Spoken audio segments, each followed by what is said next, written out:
श्रावण के महीने में किसी भी एक सोमवार को अगर व्यापार नहीं चल रहा है, नौकरी नहीं मिल रही है, तो कोई तकलीफ आ रही है, तो कोई कष्ट आ रहा है, कोई रोग बढ़ रहा है, डॉक्टर से ऐसा लग रहा है कि ये बड़ी बीमारी बताने वाला है, शरीर में कोई गांठ पड़ गई है और वो जांच के लिए गई है, तो बिल्कुल श्रावण के महीने में किसी भी एक सोमवार को गंगा जल लेकर जाइए शिव मंदिर में, शंकर जी के मंदिर में थोड़ा सा गंगा जल नंदी को समर्पित कर कर, थोड़ा अशोक सुंदरी को समर्पित कर कर, थोड़ा गणेश और कार्तिकेय को समर्पित कर कर, थोड़ा सा गंगा जल जया विषहरा शामरीवारी दौतली और देव को समर्पित कर कर, थोड़ा सा गंगा जल शिवलिंग पर समर्पित कर दो। उस गंगा जल को वापिस झेल कर लेकर आओ।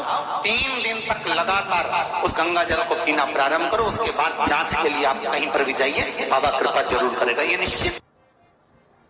ये शिवलिंग जलाधारी यहां से जल अशोक सुंदरी के पास में से नीचे की ओर गिर रहा, ठीक है। बेलपत्र नहीं है आपके पास चढ़ाने के लिए, मत चढ़ाओ। जल नहीं है चढ़ाने के लिए, मत चढ़ाओ। अक्षत नहीं है चढ़ाने के लिए, मत चढ़ाओ। पुष्प नहीं है शिव जी को चढ़ाने के लिए, मत चढ़ाओ। शमी पत्र नहीं है, मत चढ़ाओ। पर किसी शिवालय में, किसी शंकर के मंदिर में अगर तुम गए हो, तुम्हारे पास में कुछ भी नहीं है, जो भी भगवान का दर्शन तुमने किया है, तो यहां से जो पानी नीचे गिरता है, उस गिरने वाले स्थान पर मात्र अपने हाथ का 3 बार स्पर्श कर कर बाबा से दिल की बात कहकर आ जाओ, तो उनकी मुराद बाबा पूर्ण कर देता है। वो सहज प्रसंग है। पहला दिन एक बेलपत्र शिव को अपनी मनोकामना कर कर रोग धोग बीमारी तकलीफ कष्ट दूर करने के लिए शंकर के शिवलिंग पर, अगर बन सके तो मंदिर में, आप लोग तो यहाँ हैं तो देवाधिदेव महादेव कंकर शंकर को चढ़ाओ। और अगर बेलपत्र नहीं हो तो बेलपत्र जो चढ़ी हुई हो उसी को धोकर वापिस चढ़ाओ। वापिस। और सावन का महीना है, दिल से बाबा को ले जाए।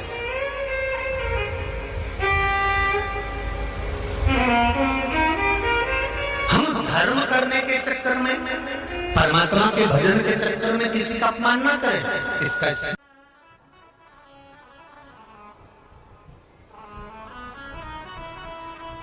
जब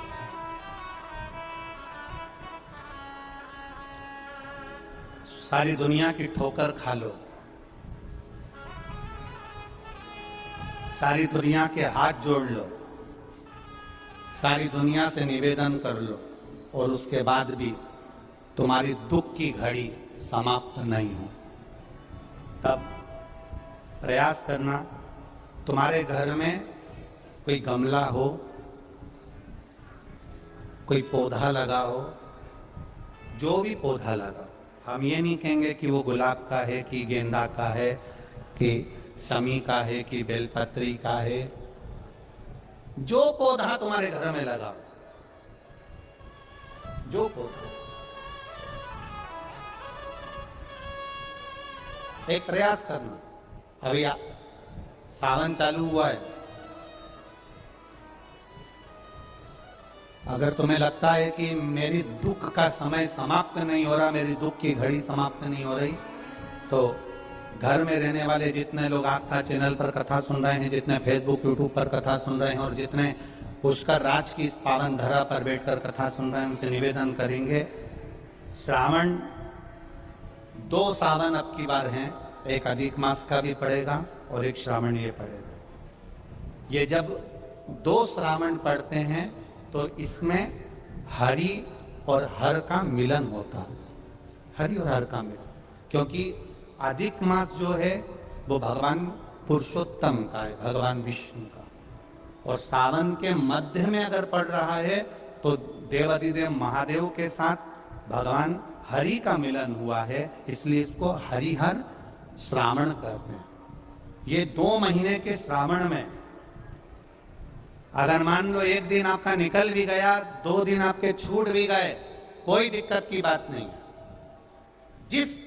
जो पेड़ तुम्हारे यहाँ लगाओ, जो पौधा तुम्हारे यहाँ लगाओ, जो वृक्ष तुम्हारे यहाँ लगाओ, जो क्यारा तुम्हारे यहाँ, कुंडी तुम्हारे यहाँ, उसी की मिट्टी को, उसी के पेड़ के नीचे, उसी पौधे के नीचे, उस मिट्टी को थोड़ा सा हाथ से उसको उठाकर एक लिंग की आकृति बना ले। उसमें जलाधारी बनाने की जरूरत नहीं, केवल लिंग की आकृति बनाकर उसी की पूजन वहीं कर पानी चढ़ाकर 15 से 20 मिनट बाद अपना काम करने के बाद उसी को उसी मिट्टी में विसर्जन कर दें, अपनी कामना कर देव अधिदेव महादेव 2 महीने के बाद क्या देगा ये वही जान सकता है। वो क्या प्रदान करेगा ये उसके ऊपर। देख लिया हमने, बहुत प्रयास कर देख लिया, सारी दुनिया का हमने प्रयोग कर देख लिया। इनसे भी पूछा, उन्होंने कहा बाथरूम इधर बना दो, वास्तु शास्त्री ने कहा ये बना दो, ज्योतिषाचार्य ने कहा ये बना दो, उन्होंने कहा ये बना दो, उन्होंने कहा वो बना दो। हमने दुनिया का काम कर देख लिया, हाथों की अंगूठियां बदल कर देख ली, नथ आभूषण बदल कर देख लिए, सोने की दिशा बदल कर देख ली, सीढ़ियों की दिशा बदल कर देख ली। अब जब सारी दिशा बदल कर देख ली, सारा काम कर देख लिया, उसके बाद भी अगर हमारी ग्रह दशा नहीं सुधरे, हमने सबके दरवाजे जाकर देख लिया, देवी देवता उनके भी धोख के देख लिया, पर जब भी अगर हमारी दशा ना सुधरे तो फिर कहीं मत जाना, महादेव के चरणों में जाकर बस उसकी आराधना में लग जाना, हो जाएगा। जो माताएं श्रावण के सोमवार का व्रत करती हैं वो पशुपति व्रत मत करना। जो श्रावण के सोमवार का व्रत नहीं करती हैं वो पशुपति व्रत कर सकती हैं, उनको पशुपति व्रत करने का मना नहीं। पर यदि श्रावण का व्रत आप पहले से करते आ रहे हो, श्रावण महीने का व्रत करते आ रहे हो, या श्रावण के महीने में तुम सोमवार करते आ रहे हो, तो फिर पशुपति व्रत ना करते हुए इसको 1 महीना, भले 2 हुए हो, 3 हुए हो, 4 हुए हो, रोक दो। फिर अगला जब श्रावण पूर्ण हो जाए फिर जो सोमवार आए फिर चालू कर दो। पर अगर श्रावण का व्रत करते हो तो, और अगर श्रावण का व्रत नहीं करते हो तो पशुपति व्रत चालू है, मना नहीं। श्रावण के महीने में जल चढ़ाने के पात्र 2 कर लो। कितने पात्र कर लो? जम के बोलोगे, 2 पात्र कर लो, भले 2 हाथ में लेकर मत जाओ, एक के ऊपर एक कलश लेकर जाओ। उसका कारण क्या है?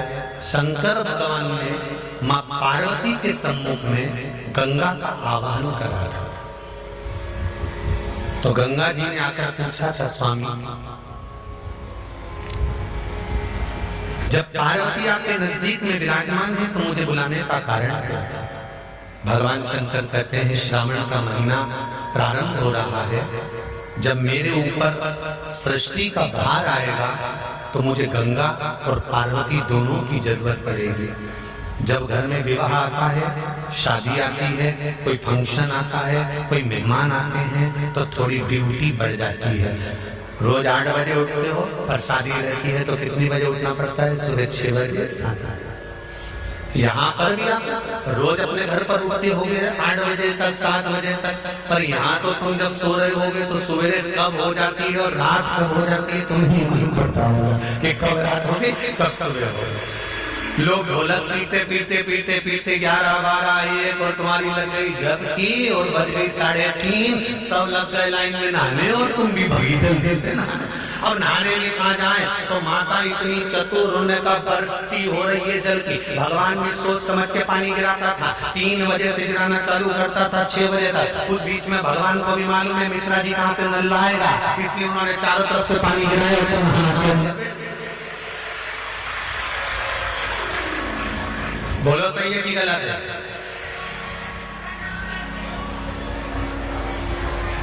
सब बाहर निकली धीरे से,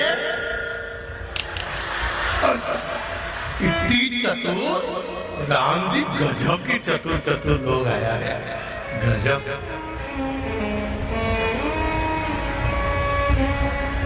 पर एक बात कहूंगा, दिल लेकर आए हो, मेरा महादेव भी तुमको दिल से लुटाएगा। दिल लेकर आए हो। कल हम जब आप लोगों से मिलने, हमारा नियम है जो हम जहाँ भी कथा भी करते हैं, चाहे रायसेन करी हो, चाहे सागर करी हो, चाहे जहाँ कथा करते हैं वहाँ रात में जो लोग रुकते हैं उनसे प्रयास रहता है कि थोड़ा मिले। एक नियम बना रखा, भले वो लाख लोग हों, 25,000 हो, 50, और जितने टेंट लगते हैं सब में मिलने का मन करता है। आपसे कल भी मिलने आए थे और कई लोगों की आंखों में आंसू भी थे, कई लोगों के हृदय भी नम थे कि हम अब कल चले जाएंगे।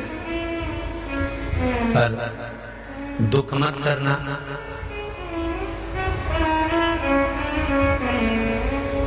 दूसरा कोई स्थान हो वहां से जाओ तो वापिस आने की गारंटी है कि नहीं है, और यहाँ तो सील और पत्ते लगाकर भेजता है कि वापिस बुला लाएगा। तो फिर क्या उसकी आराधना मात्र करिए।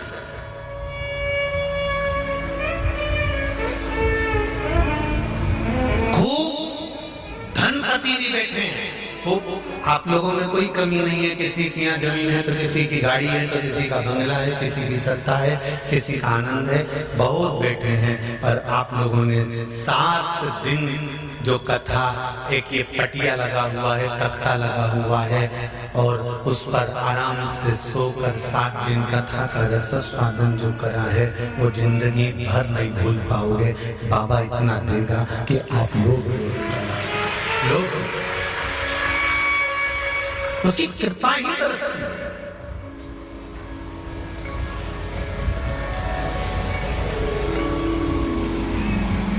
उसकी कृपा बिना कुछ नहीं, तेरी कृपा बिना न हिले एक भी अणु, लेते श्वास तेरी कृपा से तनो तनो। बाबा की कृपा होती है तो आना होता है।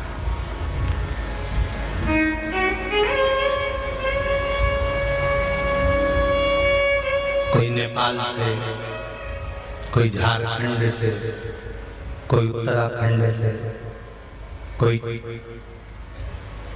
चेन्नई से, ना जाने कहां कहां से पधारे, कोलकाता से। शिव कृपा है। कावड़ का जल लेकर, हाथ में जल लेकर जितने कदम चलकर हम शंकर के मंदिर तक या बेलपत्र के वृक्ष तक जाते हैं, जितने कदम चलते हैं उतने तीरथ हम पार कर शिव के नजदीक पहुंच जाते हैं। उतने तीरथ पार कर, सारे तीरथ धाम आपके चरणों में, हे भोलेनाथ प्रणाम आपके चरणों में। सारे तीरथ वहीं पर है, वहीं। पहले कथा में कहा 33 कोटि देवता शिव जी के शिवलिंग के पास, 33 कोटि, पूरा परिवार तो है।